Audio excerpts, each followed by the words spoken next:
Bonsoir ou rebonsoir, les événements se précipitent à l'heure où nous parlons entre l'OTAN et la Russie. Et Donald Trump joue un rôle capital. Nous sommes avec vous, Alain Boer. Bonsoir. Bonsoir. Merci beaucoup d'être là. On va parler du discours événement de Donald Trump qui se veut un discours prophétique, non seulement sur les États-Unis, mais sur l'Europe. Mais d'abord cette déclaration qui évidemment résonne déjà à Moscou très fortement. Il dit oui, les avions russes, les aéronefs russes dans l'espace aérien de l'OTAN, il faudra les abattre. Écoutez-le. Pensez-vous que les pays de l'OTAN devraient abattre les avions russes qui survolent leur espace aérien? Oui. Alain Boer, qu'est-ce que ça change d'après vous dans les prochaines décisions? On rappelle, il y a maintenant plus d'une vingtaine, il y a une vingtaine d'aéronefs divers venant de Russie qui sont entrés dans l'espace aérien de l'OTAN. Alors, il y a plusieurs espaces aériens dans l'OTAN. Il y a les espaces aériens incertains, les pays baltes. Le couloir de souveraineté de l'Estonie, par exemple, c'est quelques kilomètres, pas clairement définis, et un avion de chasse peut traverser ça pour des tas de raisons. Ça n'a rien à voir avec une incursion en profondeur, par exemple en Pologne, ou des incursions beaucoup plus problématiques au-dessus d'aéroports, comme ça a eu lieu aujourd'hui à Oslo ou à Copenhague. Deux, les règles d'engagement ne changent pas parce que Donald Trump dit qu'il faut abattre les avions. C'est prévu, mais dans des processus qui sont on vous appelle pour savoir si vous n'êtes pas trompé. 2, si vous répondez pas, on fait décoller la chasse si elle n'est pas déjà dans les parages. 3, on est à portée visuelle et on bat des ailes, on fait des signaux, etc. Et ensuite seulement on tire une sommation, puis on tire à vue. Le seul qui ne fait pas ça, c'est le président Erdogan. Parce que le président Erdogan parle le même langage que Vladimir Poutine. Mais ils avaient présenté des regrets plus tard, même eux. Oui, enfin je tire d'abord, j'abats l'avion ensuite, et ensuite on se rabiboche avec je m'excuse de vous demander pardon, mais si je devais le refaire, je le referais.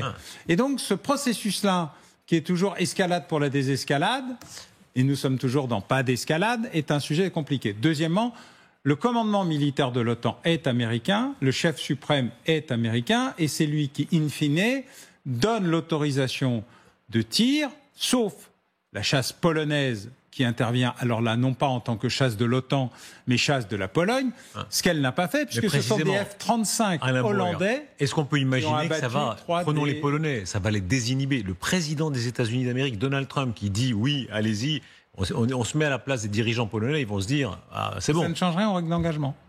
Mais c'est pas la même chose. Elles seront toujours les mêmes. C'est pas la même chose, vous savez très bien. Pour un Polonais, pour ceux qui sont des alliés historiques des Américains. Les Hollandais ont tiré avec l'autorisation qui leur avait été donnée sur 3 des drones. Le drame, c'est l'absence totale de défense antiaérienne et anti-drone de l'OTAN. Le sujet n'est pas de savoir si oui ou non. L'intéressant, c'est que le message de Donald Trump, il n'est pas pour les Européens, il n'est pas pour l'OTAN, il est pour Vladimir Poutine. Donald Trump, aux Nations Unies, il a parlé à plusieurs publics différents. 1, son public. 2, les Européens. 3, Vladimir Poutine. En plusieurs phases, là il était en rendez-vous privé avec Volodymyr Zelensky, je crois, quand il fait cette réponse-là, et il est dans ce processus. Et il y a une deuxième réponse qui est plus sioux, qui est ça dépend des circonstances, est-ce que vous y participeriez? Enfin, vous voyez, il y a toujours une réadaptation. C'est très intéressant de vous entendre. On comprend en vous entendant que contrairement au lieu commun un peu primitif en Europe où on dit il dit n'importe quoi, non, tout est très cohérent, c'est totalement construit. Très bien ce qu'il dit. Oui, j'écris pour l'instant un livre pour l'année prochaine qui montre comment le discours de Donald Trump est à la fois extrêmement orienté sur un discours populiste, réactionnaire, etc., mais un discours très construit, très structuré, très business sur le reste. Et que tout a une cohérence si on ne s'arrête pas uniquement à la réaction ou qu'il est vilain, ou qu'il est méchant, ou qu'il est fasciste. Il le dit de manière fascinante quand il s'adresse à tout le public, enfin, sont les États, il leur dit, mais vous êtes mes investisseurs, un peu comme s'il était dans une assemblée générale. C'est le business. Voilà, c'est le business. Mais en fait, Trump, c'est Franklin Roosevelt à l'envers, mais c'est la même chose que le plan Marshall de reconstruction de l'Europe. Le plan Marshall, il y avait un peu d'aide et beaucoup de prêts. Et le principe du prêt, c'est on vous prête de l'argent pour que vous reconstruisiez l'Europe détruite par la Deuxième Guerre mondiale, à condition que vous utilisez l'argent pour acheter du matériel américain. Et l'Amérique a payé sa guerre avec des prêts visant à façonner son industrie et à détruire, ou en tout cas à ne pas permettre la reconstruction d'industrie nationale. Tout ça est très intelligent. Il faut aller au-delà de la première vision du Trump. La première impression dans son cas n'est pas la bonne. On reviendra au discours de Trump, puisque c'est l'événement dans l'événement, évidemment, ce qu'il dit sur l'Europe, qui, dit-il, est en train de se saborder en étant exagérément politiquement correct. Il insiste beaucoup là-dessus, concernant l'immigration, concernant l'écologie. Mais d'abord, restons un peu aux événements très graves qui se déroulent en Europe, ces affrontements montants, et d'abord le mystère de ce qui s'est passé au Danemark. La première ministre danoise parle d'une attaque grave contre le Danemark. Les renseignements disent « on » vient nous stresser. La police du Danemark dit un acteur compétent. Qu'est-ce que ça veut dire à utiliser ces drones? Je rappelle que l'aéroport de Copenhague a dû être fermé. Pourquoi ne sait-on toujours pas d'où vient l'attaque? Alors, probablement parce que ce drone n'est pas venu de Russie ou d'ailleurs, mais a été lancé de manière locale. Je rappelle que les Ukrainiens ont fait la même chose en détruisant une partie importante de la flotte stratégique russe, en envoyant un camion de livraison des camions, mais un en tout cas, de livraison de meubles qui s'est transformé en porte-drone et qui les a fait décoller à quelques centaines de mètres de l'objectif, donc trop tard pour pouvoir être interceptés. Il faut bien comprendre que dans la problématique du drone, il n'y a pas de piste de décollage. On n'a pas besoin d'infrastructures extrêmement lourdes. On peut acheter, y compris un drone dit touristique sur place, et le transformer en drone de combat, ne serait-ce que simplement que par son existence sur un aéroport de nuit, à un moment où on le voit très bien. Les Américains ont le même problème. 31 gouverneurs de tous les partis ont lancé un appel au Congrès pour leur permettre de régler la question des survols de drones sur leur territoire, car ils en ont plusieurs centaines, dont certains posent des problèmes parce que sur des installations militaires, Norfolk par exemple, sur des centrales nucléaires, voire sur des installations civiles comme des aéroports. Une télévision danoise dit exactement ce que vous dites en entrant dans un luxe de détails. C'est une hypothèse. Ce serait un navire fantôme qui aurait été le point de départ, le pétrolier Pushpa, battant pavillon béninois, mais sous sanction pour transport de pétrole russe. Il se trouvait au sud-est, à environ 80 km de l'aéroport de Copenhague, quand l'affaire du drone a commencé. C'était 20h30 heure locale. Dans la soirée, le Pushpa a été visité par un navire de la marine allemande qu'il a autorisé à poursuivre sa navigation. Ça, ce serait l'hypothèse de ces drones d'attaque ici russes, puisque c'est le scénario qui est privilégié dans ce cas-là, partant d'un bateau. Oui, ou d'un camion, ou d'un balcon, ou d'un immeuble abandonné, où vous voulez. Le drone, ça rentre dans un sac de sport, ça se construit assez rapidement. On ne sait pas si celui-ci était armé. Personne ne le sait. On sait juste qu'il a perturbé suffisamment le trafic aérien, mais vous avez la même chose à Roissy ou à Orly, lancer de l'autoroute d'une camionnette dans un coin, et vous avez les mêmes effets. Je n'invite pas à faire la tentative, parce que les effets sont désastreux sur le trafic aérien, mais en fait, nous ne nous sommes pas préparés. Nous voyons les drones, nous savons qu'ils existent, et nous faisons comme si personne ne s'en servirait pour des raisons malfaisantes. Ça, c'est un déni, mais vraiment de réalité, qui vaut autant pour la défense antiaérienne au sens purement militaire que pour la disruption, c'est-à-dire la capacité avec un outil non armé, non identifié, d'être suffisamment dangereux pour interdire le trafic aérien, ce qui, dans des grands pays développés comme la France, la Grande-Bretagne, enfin l'Europe occidentale ou les États-Unis, je l'indiquais tout à l'heure, sont capables de perturber tous les jours une activité commerciale. On assiste là quand même à des intimidations de grande envergure, tous azimuts. Si on met bout à bout en quelques jours, on dépasse la vingtaine aujourd'hui d'aéronefs supposément russes. Pologne, là, ils sont entrés très à l'intérieur de l'espace aérien. Jusqu'à Gdansk. Jusqu'à une des bases les plus importantes, modernes de l'OTAN. Alors plusieurs centaines de kilomètres. Sans aucune réaction. Plus un drone directement au-dessus du bâtiment gouvernemental. Il y a un problème d'abord de détection. Nous ne sommes pas tout à fait organisés pour la détection basse altitude. On est très organisés pour les missiles, mais on n'a pas vu arriver les drones. C'est grave. Parce qu'on n'a pas voulu les voir. C'est quand même très grave. C'est au-delà de grave. C'est la démonstration absolue de l'incurie générale dans la vision de ce qu'était la guerre. Alors, avant la guerre d'Ukraine, on pouvait dire on ne savait pas, on ne voyait pas. On avait eu quelques exemples en Arménie, au Karabakh, dans l'affaire libyenne où le maréchal Haftar avait dû battre en retraite par l'usage de drones déjà turcs. L'industrie militaire turque a permis le développement de drones puissants, armés et extrêmement destructeurs qui ont beaucoup servi, mais on n'a pas regardé les petits et moyens drones, et l'industrie ukrainienne aujourd'hui est la plus avancée et dans les drones de combat, et dans les drones de défense, et dans les antidrones. Vous en parlez calmement, parce que rien ne vous étonne. Vous avez côté comme Bolingbroke ne s'étonnait de rien, mais c'est très grave, Pendant des mois, on a dit sur ces plateaux, les meilleurs spécialistes disaient... Vous allez voir, l'OTAN, ça c'est sérieux. Si les Russes ne font que toucher d'un centimètre, ils entrent dans l'espace de l'OTAN, alors tout de suite la réaction sera très forte. Or, on est à une vingtaine d'aéronefs qui entrent dans l'espace aérien de l'OTAN. Les Russes doivent rigoler. Oui, bien sûr, c'est le but du jeu. Le but du jeu de Vladimir Poutine et Donald Trump a raison sur un élément. Il dit l'économie russe est en train de s'effondrer. C'est pas l'économie russe qui est en train de s'effondrer. L'économie russe fonctionne très bien parce qu'elle est financée par l'effort de guerre. Mais les finances russes sont exsangues. Même les principaux experts les plus conservateurs et les plus nationalistes russes le reconnaissent. Oui. Écrivent en disant attendez les gars, il nous reste 3 mois. Si on n'a pas réglé cette affaire dans 3 mois, on est totalement à sec. Il n'y a plus de fonds de retraite, il n'y a plus de fonds de pension. La gouverneure de la Banque centrale, dont je dis le plus grand bien, Madame Nabiolova, ne sait même plus. Là, ça y est, elle commence à expliquer que là, elle ne sait plus faire. Donc il y a un sujet. Et mais donc, comment expliquer une telle, pourquoi une telle pusillanimité ? C'est quand même pas normal. On ne demande pas, personne ne dit qu'il faut abattre les avions comme ça de façon incontrôlée. Bien sûr que non, mais quand même une représailles, quelque chose. Là, il n'y a rien, zéro. Parce que nous sommes, je le dis toujours, escalade pour la désescalade des Russes. Je baffe d'abord, je discute ensuite. Pas d'escalade. Nous sommes, comme le disait Donald Trump, gentils. Nous sommes bienveillants. À ce point-là, c'est pas mal. C'est un peu notre histoire. Munich reste quand même dans les têtes. Chamberlain, voilà. Et on a la vision Churchill, la vision Chamberlain. Vous avez la vision... Résistant aux collabos, les zones intermédiaires ont tendance à disparaître assez naturellement au fur et à mesure où la pression monte. Là, nous sommes dans une phase où l'OTAN n'a pas voulu croire que ça allait arriver et que jamais Vladimir Poutine n'irait les titiller. Car le deal sur l'Ukraine, c'était bon, c'est votre zone d'influence, on comprend. C'est un peu comme l'invasion de la Crimée. Quand ni les Américains ni les Anglais ne lèvent le petit doigt au moment où la Crimée bascule, contrairement aux accords qu'ils ont signés et dont ils sont les garants avec la Russie, qui, elle, a changé d'avis sur l'intégrité territoriale de l'Ukraine, on comprend que tout le monde se dit « Bon, allez, la Crimée, c'est difficile à expliquer, pourquoi pas, après tout, machin ». La même débat existe chez les Chinois. Ils se disent « Mais Taïwan, c'est à nous. Qui va dire que Taïwan, c'est pas des Chinois ?»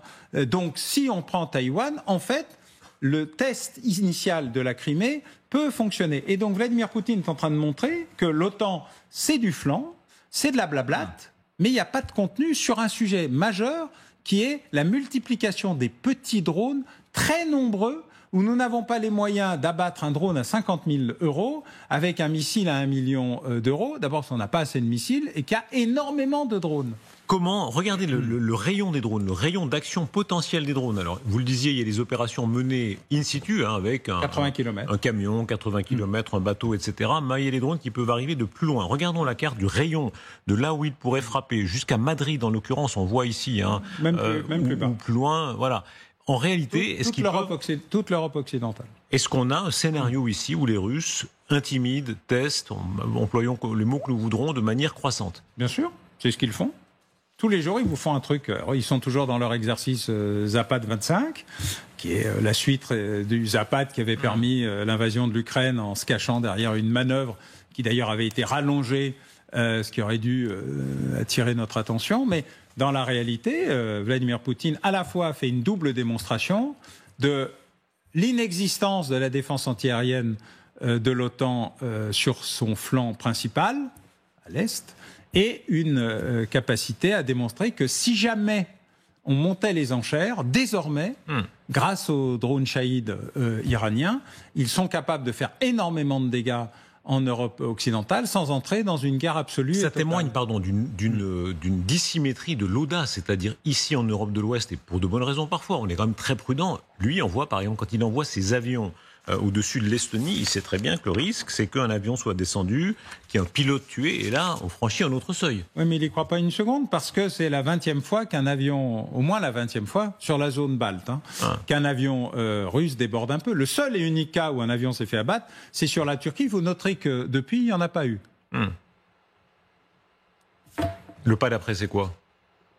C'est que, comme le dit Donald Trump, il faudrait peut-être légèrement revoir les choses pour redevenir crédible. car en fait, c'est la crédibilité générale de l'OTAN comme outil de dissuasion non nucléaire, d'outil de dissuasion conventionnelle qui est aujourd'hui posé. Et puis deuxièmement, c'est la manière dont on parle aux Russes. Les Russes vous disent, ils le disent, on ne comprend rien à ce que vous nous dites, vous ne parlez pas le même langage que nous. On ne comprend rien. Voilà. Chaque fois qu'on fait un truc pour vous tester, vous vous aplatissez. Donc on se dit, on va faire pire. Vous vous réaplatissez. Donc le blabla, c'est formidable, mais quand est-ce que vous faites un truc ? Parce que le jour où vous faites un truc, à ce moment-là, on considérera que peut-être vous êtes crédible. Ronald Reagan avait parfaitement compris ça. Quand Vladimir Poutine dit « Moi, je suis prêt à relancer le traité New Start sur les armes nucléaires, parce qu'il vient à expiration et je veux montrer ma bonne volonté. » Réponse de la Maison-Blanche, « Ah, c'est une bonne nouvelle. » Réponse de Ronald Reagan, « Ah, je vais lancer la guerre des étoiles pour bien vous montrer que comme vous n'êtes plus capable de tenir le choc historique de la course aux armements, autant faire la paix tout de suite. » Ce que Xi Jinping fait. Xi Jinping, il fait du Ronald Reagan. Je vous fais la démonstration de ma puissance, à la fois technologique, bon, pourquoi pas, mais surtout quantitative. J'ai des armes plus modernes que vous, et alors j'en ai en quantité industrielle, et j'en fabrique 5 à 6 millions par an de drones. Vous en avez combien, s'il vous plaît ? 3 000, 4 000, 5 000 ? Et quelles sont les armes que vous avez contre les drones ? Pas grand-chose pour l'instant, et en tout cas tellement coûteuses qu'on ne s'en sort pas, ce que les Israéliens ont démontré. Le dôme de fer marche très bien, mais à des coûts totalement prohibitifs par rapport à 90%, ce qui est formidable, mais quand les 10% passent, ça fait beaucoup de dégâts. Le risque qu'une guerre conventionnelle ait lieu en Europe. On le disait, on assiste assez médusé au fait que, contrairement à ce que beaucoup d'officiels de l'OTAN nous disaient, il y a une réaction assez molle à ce que font les Russes. Et puis, on parle de plus en plus d'une conséquence d'une guerre conventionnelle sur le sol européen, alors qu'on nous disait qu'il y a une protection par le parapluie nucléaire français d'une part et américain de l'autre. Lisons ce que font les Allemands. L'Allemagne qui en est à planifier un retour d'une guerre de très grande intensité sur le sol de l'Europe. Les forces armées allemandes planifient la manière de soigner 1 millier de soldats blessés par jour en cas de conflit à grande échelle entre l'OTAN et la Russie. Les armées européennes, y compris leurs services médicaux, ont intensifié leurs préparatifs en vue d'un conflit potentiel avec Moscou. L'Allemagne prévoit 1000 soldats blessés par jour en cas de conflit avec la Russie. Comment expliquer cette espèce de branle-bas de combat alors qu'encore une fois, on nous disait non, c'est pas possible, l'OTAN, il y a le parapluie nucléaire français et américain, donc jamais les Russes n'oseront. Alors, parapluie nucléaire français optionnellement, parapluie nucléaire américain, c'était la promesse, mais c'est une promesse sans garantie. Tous ceux qui parlent de l'article 5 de la charte de l'OTAN ne l'ont pas lu. Non mais attendez, il y a des bombes automatiques. Dites-moi si je dis une bêtise, il y a des bombes nucléaires américaines sur le sol de l'Allemagne. Absolument. Beaucoup d'Allemands se disaient, avec raison, ils se disaient mais on est protégés, notre parrain américain nous protège. Or, il se prépare visiblement une guerre classique. Il se prépare une guerre classique d'abord parce qu'il n'est pas impossible qu'il y ait une confrontation, surtout si l'Allemagne faisait partie des forces de protection de la zone de sécurité de l'Ukraine dans le cadre d'un éventuel accord de garantie de sécurité, parce que c'est un peu le sujet, mais en même temps, l'Allemagne ne livre toujours pas de missiles Taurus à l'Ukraine. Expliquez-nous, pardon, on ne va pas faire de la politique fiction, c'est pas Madame Soleil, mais selon quel scénario les Allemands peuvent se dire on pourrait avoir 1000 soldats blessés par jour en conflit avec la Russie ? Si Vladimir Poutine dit en fait, tel morceau de l'Allemagne de l'Est, ex-Allemagne de l'Est, en fait c'est à moi. Parce qu'il y a une zone de Slaves ou d'orthodoxes. Ou parce que j'ai décidé que, et d'ailleurs, dans le deal qui existait au moment de la réunification de l'Allemagne, où on avait bien dit, attention, on ne touche pas à la Géorgie, on ne touche pas à l'Ukraine, on ne touche pas à Kaliningrad, en fait, dans l'affaire ukrainienne comme dans l'affaire géorgienne, vous n'avez pas respecté votre parole. Oui, donc moi non plus. Pourquoi on serait engagé par un deal avec Gorbatchev, un mou libéral qui a été évacué? Maintenant, le temps est venu de rappeler à chacun ses engagements. Attendez, mais là on toucherait aux intérêts vitaux de l'OTAN. On ne peut pas dire que si on attaque un territoire de l'Allemagne, on ne parle pas d'un vague territoire très à l'aise. Vous posez la question, qu'est-ce qui pourrait engager un conflit conventionnel? Je vous donne une réponse qui est... Il y a un accord 90, 91, 92, désarmement nucléaire de l'Ukraine, accord pas un centimètre à l'est de l'Alliance Atlantique. Vous savez très bien ce que disaient les spécialistes jusqu'à présent, c'est pas possible, il n'y a même pas besoin de se préparer puisqu'au fond, la dissuasion nucléaire nous met à l'abri de ça. Vous me trouverez sans doute dans vos archives en expliquant que depuis 2001, la dissuasion nucléaire a cessé d'être dissuasive. Parce que quand un pays, qui n'est pas un pays d'ailleurs, un groupe terroriste attaque le cœur politique, économique et militaire des États-Unis, malgré la puissance nucléaire américaine, c'est donc que la dissuasion nucléaire ne sert pas à tout. Et donc le débat sur la dissuasion nucléaire par rapport à des conflits dits asymétriques est un élément qui n'a pas été traité parce qu'il nous fait peur. Nous avons une dissuasion nucléaire qui est faite pour ne pas s'en servir. Les Américains, depuis la guerre de Corée, et vous l'avez rappelé très justement, ont des armes nucléaires dites tactiques, donc des armes de théâtre, donc des armes qui sont faites pour servir, pour régler le problème de la masse contre la technologie. C'est un changement de paradigme. Pour la Chine. Grave, et donc, ils l'ont refait pour la Russie. Je me rappelle très bien l'ancien président de la République sur le perron de l'Élysée en février ou mars 2022 qui disait on ne peut pas être à moitié en guerre. Ou bien c'est l'apocalypse nucléaire, ou il n'y aura rien. Ce qui était rassurant, paradoxalement, parce qu'on disait jamais les Russes n'oseront attaquer de façon classique territoriale. Ce n'est pas le scénario qui s'écrit sous nos... Alors, ils n'attaquent pas, ils testent. Il faut bien mesurer... Non, mais je parle de ce qui se passerait en Allemagne, d'après leur plan. Oui, mais ça, c'est la vision des Allemands. Mais cette vision-là, elle n'est pas faite pour nous faire peur. Il n'y a pas que les Allemands. Français, regardez, attendez. Elle est faite pour réarmer l'armée allemande qui est à l'os pire que la nôtre. Révélation du canard enchaîné, fin août, dans cette note sur les agences régionales de santé qui ont été averties par le gouvernement de la nécessité d'anticiper des situations de crise. Alors, on se dira, c'est classique, mais enfin, visiblement, il y a une accélération. Il est possible d'estimer que le territoire national pourrait être confronté à un flux de l'ordre de 100 000 à 500 000 hommes sur une période de 10 à 180 jours. C'est à peu près les niveaux Première ou Seconde Guerre mondiale. En réfugiés, vous voulez dire? Non, là on parle de blessés. Parce que vous avez le flux réfugiés, vous avez le flux blessés, puis vous avez le flux de traitement de ceux qui viennent d'autres pays pour se faire soigner. Mais oui, c'est normal. L'anticipation fait partie de la stratégie. C'est ce qu'on enseigne à l'école de guerre de manière assez régulière. Là, c'est l'organisation de... Il y a une économie de guerre, il y a donc un processus de santé de guerre, et surtout, il y a un processus de remilitarisation et de réindustrialisation des armées. Mais nous avons 15 ou 20 ans de retard, et en quantité, et parfois en qualité. Sur les drones, par exemple, notre retard est considérable. Et vous verrez sans doute dans les jours qui viennent que, conformément à ce que j'avais déjà indiqué, nous sommes au bord de la rupture sur le SCAF, c'est-à-dire le drone et l'avion de combat du futur, avec les Allemands. Donc nous ne sommes toujours pas capables, malgré l'effort des Danois, qu'il faut souligner, d'avoir une industrie européenne souveraine et puissante. On va entrer dans un des temps forts de la soirée qui sont les discours de Donald Trump, et beaucoup d'éléments vont nous parvenir en direct, mais quand on fait la revue de la puissance américaine telle qu'il est en train de la décrire, vous faisiez allusion tout à l'heure à la guerre des étoiles de Reagan dans les années 80, l'amiral Vichot va nous rejoindre pour parler de la version 2025, qui est ce dôme doré, qui serait une façon pour les Américains de se protéger complètement.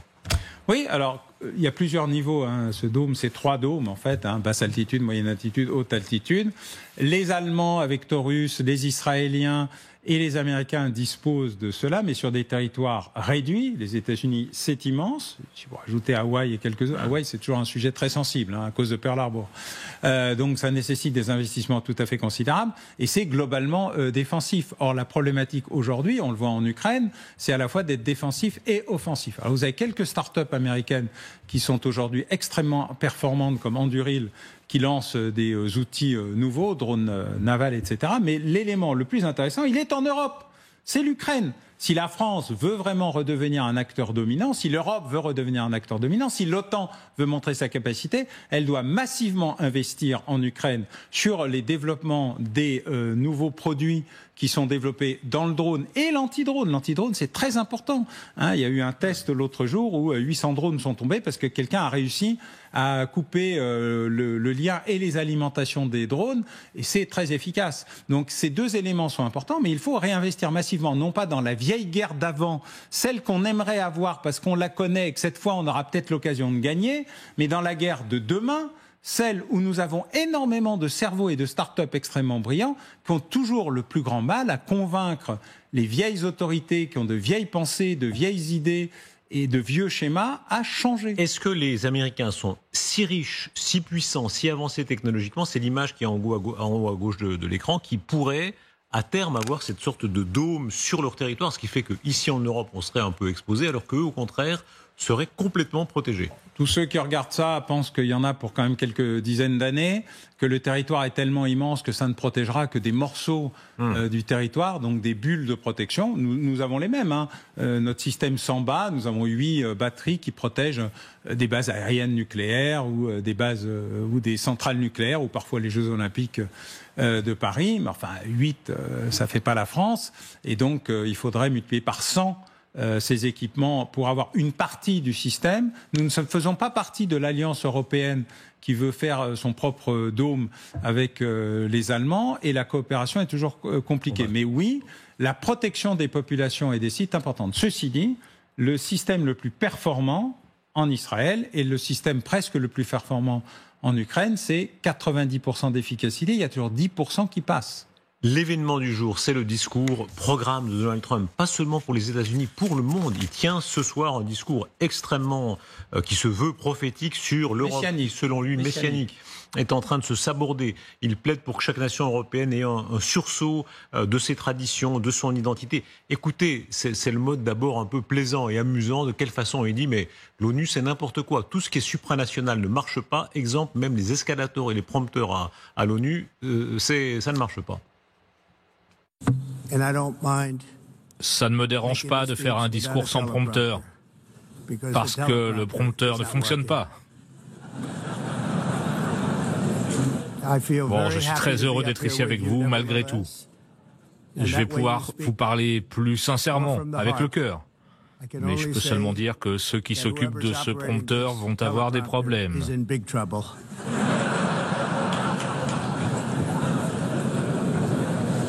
Tout ce que j'ai obtenu des Nations Unies, c'est un escalator qui, en montant, s'est arrêté en plein milieu. Si la première dame n'avait pas été en pleine forme, elle serait tombée. Mais elle est en pleine forme. Nous sommes tous les deux en pleine forme. Et puis maintenant, un prompteur qui ne fonctionne pas. Voilà les deux choses que j'ai obtenues des Nations Unies. Un mauvais escalier et un mauvais prompteur. Mais maintenant, ça fonctionne. Merci beaucoup. Alors voilà ce moment extraordinaire, tout est dit là déjà, c'est-à-dire son mépris pour l'ONU, tout ce qui est supranational, l'Union européenne aussi, alors que la vérité du monde, ce sont les nations. Mais ça part d'une anecdote tout à fait réelle qui s'est produite quelques minutes avant. Regardez bien la scène, elle a été saisie par les caméras. C'est le moment effectivement où l'escalator qui devait transporter Donald Trump et la première dame des États-Unis s'arrête de manière, disons, brusque. Voilà, cette image-là. De façon étrange, d'ailleurs, l'autre escalator continue à fonctionner. Certains se diront que ça a été fait exprès. Quoi qu'il en soit, voilà. Et Melania et Donald Trump doivent continuer en faisant marcher les mollets. La scène, tout est extraordinaire. Tout se résume là, dans la scène et dans ce qu'il en fait. Habilement. Le hasard, mais ça c'est son charme et son intelligence, c'est qu'il se sert de tout et il transforme tout à son avantage. Et là, même si c'est un acte volontaire ou involontaire, le secrétaire général de l'ONU doit se sentir particulièrement ridiculisé par cela. Et je rappelle que c'est aussi son plus gros contributeur financier qui tient la vie économique de l'ONU, 25% je crois du budget, dans sa main, et qui d'ailleurs régulièrement explique que peut-être qu'il va arrêter la pompe à finances. Il en fait un discours politique, parce qu'évidemment il y a l'aspect plaisant, mais c'est bien plus que ça. Ce qu'il en fait, c'est l'ONU, ça ne marche pas, c'est un moulin à parole, c'est un machin, comme disait le général de Gaulle. Les choses sérieuses, ce sont les nations. Comme disait le général de Gaulle, c'est assez juste. L'ONU, comme la Société des Nations, ont été faits pour des gens qui veulent bien se parler et bien respecter des règles, à condition que tout le monde les respecte. Le principe, d'ailleurs, a bien été celui-là, des membres du Conseil de sécurité, les membres permanents, cette espèce d'équilibre très compliqué, l'Assemblée générale qui vote ce qu'elle veut, mais tout le monde s'en fout, les 5 du droit de veto qui, eux-mêmes, peuvent totalement bloquer le système, ce que font les Russes, puis désormais les Chinois et les Russes ensemble. Donc cette analyse est assez juste. Dans la démarche de Trump, c'est extraordinaire, parce que les gens qui montent à la tribune de l'ONU en général enfilent quelques banalités pour la paix dans le monde, etc. C'est un peu concours Miss et Mister par certains côtés. Lui non, il attaque tout le monde. Et on va l'entendre tout au long des déclarations qu'on va entendre maintenant. Il est sur un mode de provocation assumé.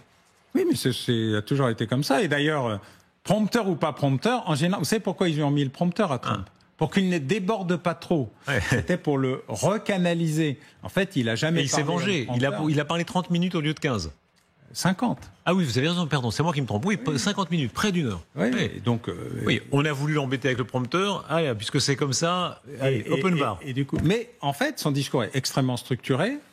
Curieusement, on sait exactement où il va. Très écrit. Il passe, très écrit. On va l'entendre. Mais très parlé. Oui, donc, c'est pas un discours qui lui a été imposé. Il ne le découvre pas avec le prompteur. Il sait ce qu'il veut dire. Et sur l'immigration, et sur le maire de Londres, où il fait une petite fixette. Et sur les autres sujets. Puis je rappelle que lui-même est père écossaise, père allemand, mère écossaise. Il a aussi une histoire personnelle qui le rattache à l'Europe, même s'il fait semblant d'être ailleurs. On mesure à quel point il y a plein de lieux communs qu'on a sur Trump qu'il est en train de démentir. On le voyait plutôt dans l'émission, on disait il est pro-russe, pro-russe, pro-russe. Il l'est à certains égards, mais il est le premier à dire non, abattez les avions russes. À l'instant, on apprend, Trump assure que l'Ukraine peut regagner l'intégralité de son territoire face à la Russie. Ça, à Moscou, ça va résonner de manière incroyable, parce que intégralité du territoire, théoriquement, droit international, ça veut dire Donbass et Crimée comprises. Oui, alors Donbass a toujours été un sujet. Crimée, on avait quasiment fait une croix dessus. Là, c'est une nouveauté, mais... Même si ça n'est qu'une parole... Mais on en reparle dans un mois. Hein, ça. Donc on va se recauser. Mais c'est intéressant parce que lui envoie des cartes postales à Poutine. Et quand il dit faut abattre les avions russes, il parle du Poutine dans le texte. Il a réussi à lancer un message parfaitement compréhensible. Au cœur de son discours. Et vous avez raison, c'est très construit. On va voir de quelle manière il s'attaque à la question de l'immigration, à la question de l'écologie, qu'il appelle l'arnaque verte. Et il termine par une sorte de péroraison où il parle de l'importance des nations. Il dit il faut que chaque nation cultive ses traditions, ses religions, ses origines, sa culture, ses coutumes. D'abord l'immigration, selon lui, c'est le mal, l'immigration incontrôlée, clandestine, le mal qui ronge l'Europe. L'Europe est en grande difficulté. Elle a été envahie par une vague d'immigrants clandestins sans précédent. Les demandeurs d'asile illégaux affluent en Europe. Personne ne fait quoi que ce soit pour changer la situation, pour les renvoyer chez eux. C'est insoutenable. Et parce qu'ils choisissent d'être politiquement corrects, ils ne font absolument rien. Je suis vraiment bon pour ça, moi. Votre pays va en enfer. Voilà. Pour lui, très visiblement, c'est le cœur. En réalité, il dit « j'aime l'Europe ». C'est intéressant. Il s'intéresse à l'Europe et il dit aux Européens « vous êtes en train de mourir ». Oui, mais d'ailleurs, il a de bonnes relations avec les dirigeants européens, même ceux qu'il déteste particulièrement politiquement. Le Premier ministre britannique, par exemple, c'est pas vraiment sa tasse de thé. La relation avec Emmanuel Macron est très étonnante, très régulière. Ils se parlent sans filtre. Hein. Et on l'a vu tout à l'heure. Je suis bloqué dans l'embouteillage. Dans les rues de New York. Voilà, ce qui ne sert à rien d'ailleurs. Hein. Il a fini à pied parce que c'est comme ça. Ils ont plaisanté les deux. Oui, c'est ça. Mais mode amusé, disons. Voilà. Mais il y a cet élément-là. Et Donald Trump, il dit brutalement aux Européens ce qu'ils savent mais ne veulent pas entendre. C'est-à-dire qu'à un moment ou à un autre, il faut avoir une politique claire. On ne peut pas traiter de l'immigration sans traiter de la démographie. La démographie aux États-Unis, comme la démographie en Europe et en Russie, est un enjeu majeur, y compris en Chine désormais, qui est dépassée par l'Inde en démographie, en population et en âge de la population. La crise des retraites en Chine est un sujet tout à fait majeur, dont on ne parle pas ici, mais comme toujours, l'économique se cache toujours quelque part dans le stratégique. Et donc, Donald Trump, il dit, écoutez, on va parler de tout ce qui fâche, parce que moi, je suis pour parler de tout ce qui fâche. Et soit vous avez un truc à me raconter que je comprends, et au moins, je peux dire que je suis pas d'accord. Quand il parle à la veuve de Charlie Kirk en disant oui, j'ai bien compris, t'es pour le pardon, etc. Moi, pas. Voilà. Mais il est aux obsèques de Charlie Kirk, il est avec elle, elle vient de faire le pardon, je te pardonne. Il dit j'aimerais avoir le sens du pardon. Mais moi, comme les vous, ennemis, je les liquide parce que c'est comme ça. Et donc, tout ce. Il dit pas je les liquide, soyons honnêtes. Il dit je les traite de tous les noms, il dit pas je les liquide. Oui, enfin, le sous-entendu est assez. Même chose quand même. Oui, le sous-entendu est politiquement, n'allez pas expliquer. Mais enfin, un jour, il a expliqué que s'il avait un flingue sur un 5e avenue et que s'il avait été quelqu'un en tant que président des États-Unis, il ne lui arriverait rien. Donc, les messages sont assez clairs de Donald Trump sur la gestion de ses oppositions.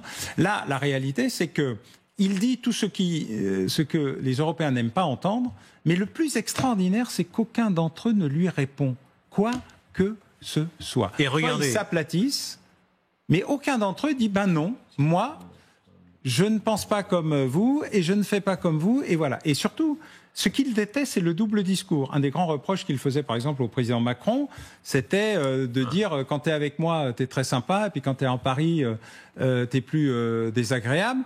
Et il respecte ceux qui lui résistent. C'est un peu ça. Mais il faut être dans une configuration où la résistance se fait d'homme à homme, entre guillemets, parce que c'est ça logique. Et les choses sont en train de s'écrire pendant que nous parlons, puisque Donald Trump, minute par minute presque, est en train de hausser le ton contre les Russes, dans le contexte d'extrême tension dont vous parliez vous-même.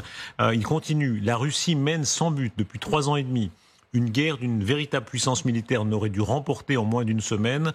Cela ne distingue pas la Russie. Cela la fait passer pour un tigre de papier. Il va plus loin encore. L'Ukraine pourrait aller plus loin, dit-il, que seulement reprendre le territoire perdu face à la Russie. Là, les cartes postales sont en train de s'accélérer, pour reprendre votre expression, contre Poutine, Poutine. Parce qu'il y a une discussion sur augmenter la portée des missiles américains qui sont en Russie. Je vous rappelle que nous avions réussi un truc formidable. Un pays agressé avait le droit de se défendre en bombardant son territoire, mais pas celui de l'agresseur. Il n'y a que les Européens pour inventer des trucs pareils. Et les Américains. Parce que ça, c'est l'administration Biden, c'est pas Trump. Trump dit, moi, je vais arrêter cette guerre, c'est pas la mienne, j'y arrive pas, Poutine m'a baladé, etc. Là, il est en train de dire, bon, ça y est, j'ai atteint mon niveau d'exaspération. Qu'est-ce qu'il est en train de dire à Poutine Il est en train de dire, j'ai compris que je ne vais pas te déconnecter des Chinois et des Iraniens et des Coréens. J'ai compris le message de la parade militaire. Ça a mis un certain temps. J'ai cru que ma relation personnelle avec Poutine allait me permettre de... Bon, c'est fini. Donc, on va revenir sur un terrain qui est celui du business, c'est-à-dire le bras de fer sur qu'est-ce que je gagne, qu'est-ce que je perds. Aujourd'hui, j'ai plus à gagner à monter la voie qu'à perdre. Tradition américaine. Rappelons à quel point Reagan a été d'un courage admirable, il faut dire ce qui est, face aux Soviétiques, pendant que beaucoup en Europe de l'Ouest... À part François Mitterrand. Ouais. Et Margaret Thatcher. Oui, les pacifistes sont... Pas bien d'oublier non, mais Margaret François Thatcher. Mitterrand, c'est pas la culture politique de Reagan. Ouais. Les pacifistes sont à l'ouest, les missiles sont à l'est, et donc on réarme. Encore qu'il avait eu des périodes très anticommunistes. Mais... Qui ça ? Mitterrand. Mais toujours. Oui. Ça n'empêche rien. Ouais. C'était l'union de la gauche quand même. Et donc on est dans ce processus nouveau qui est que le président Trump et une partie du Sénat, d'ailleurs républicain, il y a une tentative très dure bipartisane au Sénat de basculer les sanctions, augmenter les sanctions et taper encore plus fort sur. Mais il dit des choses très justes aux Européens. Arrêtez d'acheter du gaz russe, arrêtez d'acheter le pétrole. Il y a un rapport qui vient de sortir. Il met le doigt sur une réalité. Il y a un Dites un rapport mot qui de vient ça. sortir, Oui, les Européens achètent du gaz russe. Oui, jusqu'à 2028. Ils n'arrêtent pas d'en acheter. Et pas que les Européens de l'Est qui sont, même nous. Et il y a un rapport qui vient de sortir. En bon français, il y a un rapport qui vient de sortir qui montre que la vente de produits hybrides français à la Russie et à la Chine a continué à progresser. Les produits hybrides, ils sont à la fois civils et militaires. Nous continuons à avoir un business avec la Russie. Ça paraît incroyable. Mais c'est comme ça. En bon français, c'est faux cul. C'est terriblement faux cul de dire nous sommes les défenseurs de la démocratie, c'est l'ombre contre la lumière. Vous savez, tout ce discours qu'on entend chez les dirigeants européens, c'est le combat décisif contre les dictatures et on continue à acheter du gaz russe. C'est un petit peu la pénombre. C'est ce que je raconte, vous avez là. Opération Zelensky. Oui, c'est ce que je raconte. Les arrière-cuisines. Parce qu'on nous fait ploum-ploum, mais la réalité est plus complexe, plus compliquée pour des raisons parfois nécessaires. Parfois honorables. Et parfois... d'une très grande lâcheté. Or, la démonstration de l'OTAN dans cette affaire, particulièrement de l'OTAN, c'est son immense lâcheté dans sa capacité à véritablement répondre à un agresseur qui teste les défenses de l'OTAN. C'est pas juste une illusion, c'est pas juste parce qu'on n'aime pas Vladimir Poutine, c'est pas parce que, d'abord, il faut écouter ce qu'il dit, il faut lire ce qu'il écrit, et là, il faut voir ce qu'il fait. Les avions et les drones russes ne sont pas une invention. Qu'est-ce que nous suivons en direct ? Je rappelle, pour celles et ceux qui nous rejoignent, on découvre à quel point le président des États-Unis d'Amérique est en train de hausser le ton de manière très dure contre la Russie. Il dit l'Ukraine peut regagner l'intégralité de son territoire face à la Russie. Il dit l'Ukraine pourrait même aller plus loin. Il ajoute que la Russie devient un tigre de papier par son incapacité à aller plus loin en Ukraine. Hypothèse 1, c'est vraiment le bras de fer et puis à un moment donné, il va équilibrer. Hypothèse 2, est-ce qu'il peut aller plus loin dans un affrontement plus dur, réel ? Là, on est dans la carte postale. Cher Vladimir, je suis agacé, vraiment.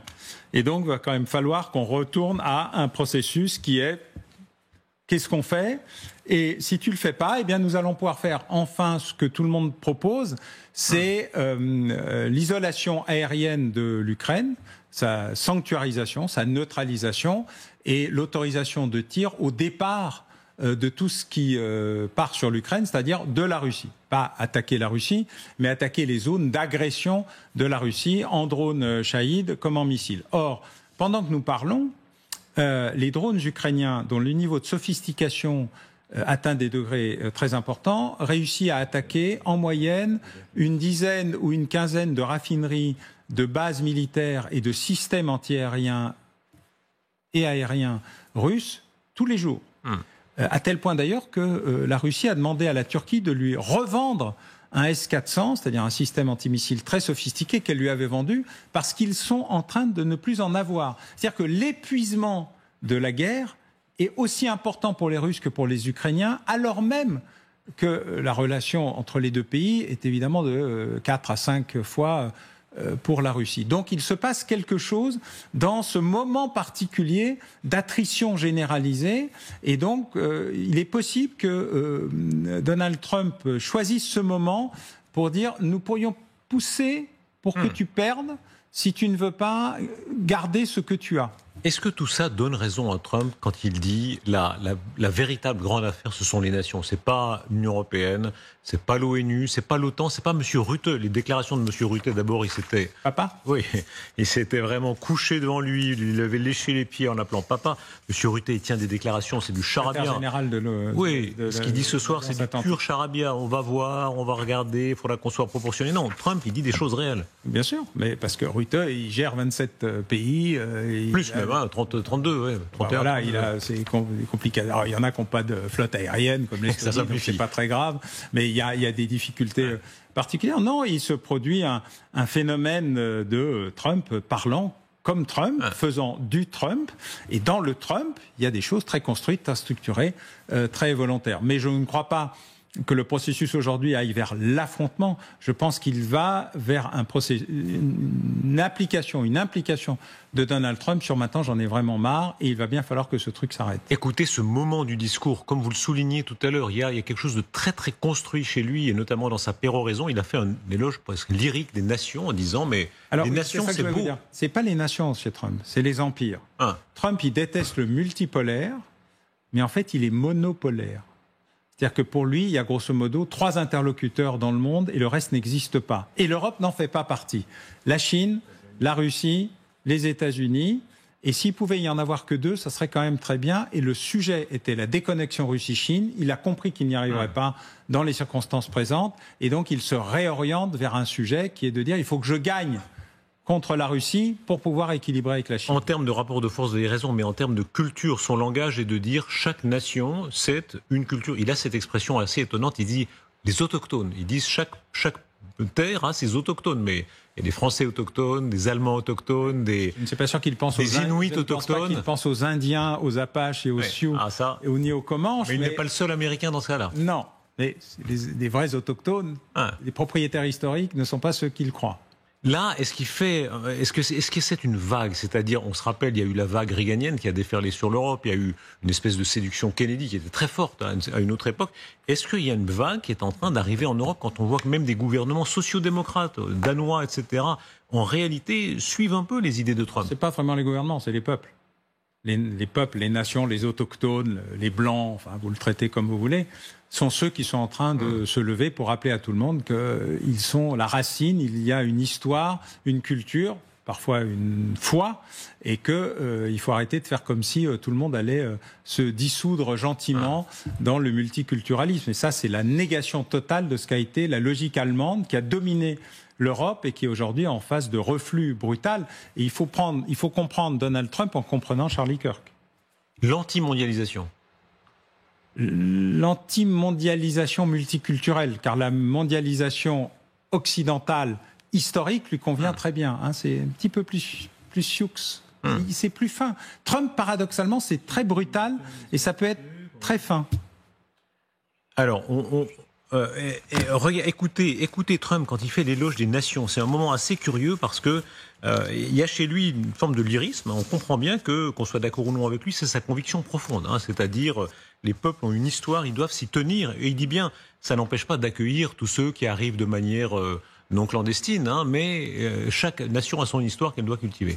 Oui, mais c'est sa conviction profonde.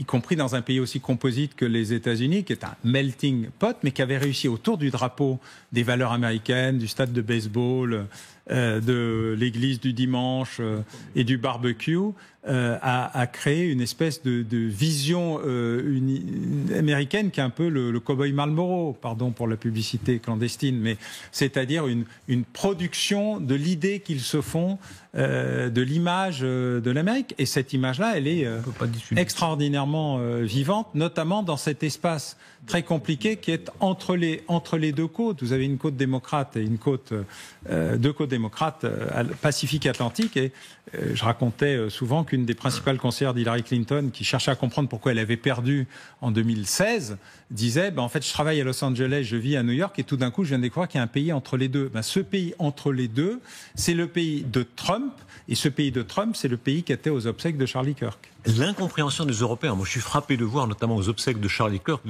le déluge de bêtises qu'on a entendu, disant, on a entendu tout, que c'était des talibans, des extrémistes, des nazis, enfin une espèce de surenchère. Alors c'est pas les esprits les plus éclairés en général qui disent ça, mais on voit l'incompréhension de ce qui est simplement une pratique religieuse différente chez les Américains. Oui, une ferveur religieuse, mais et surtout, tout ça c'était juste jusqu'au moment du discours de Madame Kirk. Quand il dit « je te pardonne », la vision chrétienne, le pardon, la bonté. Et tout le monde, personne ne se rappelle, et c'est très étonnant, que la tête de Charlie Kirk a été mise à prix par les plus des ultra-nationalistes américains qui lui reprochaient justement cette vision, y compris cette vision non raciale du message chrétien.